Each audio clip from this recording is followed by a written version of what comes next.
King of the Romans was, from the time of Emperor Henry II, the title used by the German king following his election by the princes. The title was predominantly acclaimed to become Holy Roman Emperor, which in contemporary views of the Middle Ages, also had a religious aspect and was dependent on the coronation by the Pope. The title originally referred to any elected king who had not yet been granted the Imperial Regalia and title of Emperor at the hands of the Pope. Later it came to be used solely for the heir apparent to the imperial throne between his election and his succession on the emperor's death. Ruling kings. History and usage. Contemporary sources did not refer to the territory of East Francia as Regnum Teutonicum until the 11th century. During that time, the king's claim to coronation was increasingly contested by the papacy, culminating in the fierce investiture controversy. After the Salian heir apparent Henry IV, a 6-year-old minor, had been elected to rule the empire in 1056,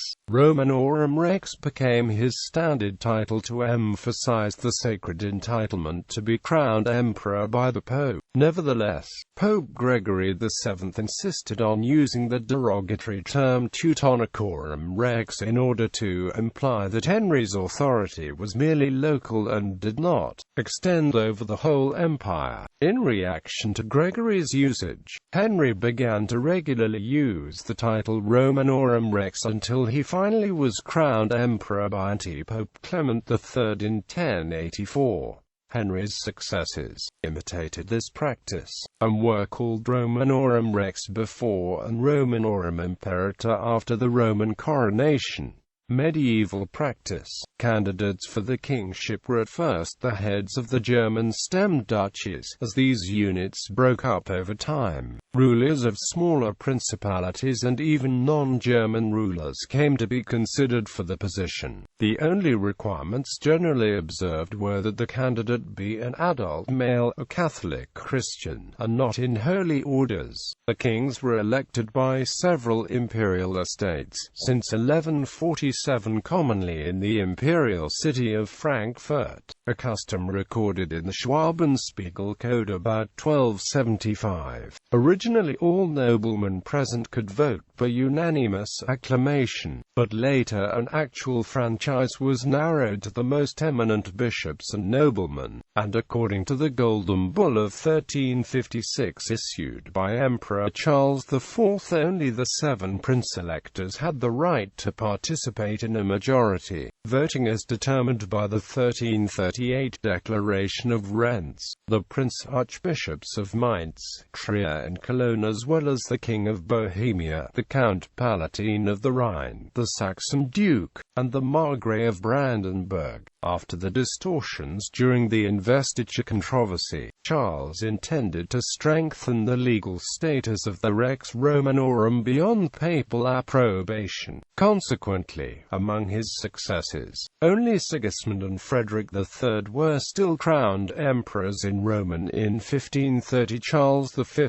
was the last king to receive the imperial crown at the hands of the Pope. As constitutional law, the Golden Bull remained effective until the empire's dissolution in 1806. After his election, the new king would proceed to be crowned as King of the Romans, usually at Charlemagne's throne in Aachen Cathedral by the Archbishop of Cologne. Though the ceremony was not more than a symbolic validation of the preceding election result, it was solemnly celebrated. The details of Otto's coronation in 936 are described by the medieval chronicler Widukind of Corvey in his Res Gestae Saxonici. At least since the coronation of Conrad II in 1024, the kings received the imperial crown. In 1198, the Hohenstaufen candidate Philip of Swabia was crowned Rex Romanorum at Mainz Cathedral. However, he made good for another coronation in Aachen, after he had prevailed against his Welf rival Otto IV, as did Charles IV and King Rupert centuries later. At some time after After the ceremony, the king would, if possible, cross the Alps, and might receive coronation with the Iron Crown of Lombardy as King of Italy. Finally he would travel to Rome and be crowned emperor by the Pope, as it was rarely possible for the elected king to proceed immediately to Rome for his crowning. Several years might elapse between election and coronation, and some kings never achieved the journey to Rome at all. A suitable title for the king between his election and his coronation as emperor, Romanorum Rex, would stress the plenitude of his authority over the empire and his warrant to be future emperor while not infringing upon the papal privilege. Not all kings of the Romans made this step, sometimes because of hostile relations to the current pope, at other times because the pressure of business at home, or warfare in Germany or Italy, made it impossible for the king to make the journey. In such cases, the king might retain the title King of the Romans for his entire reign.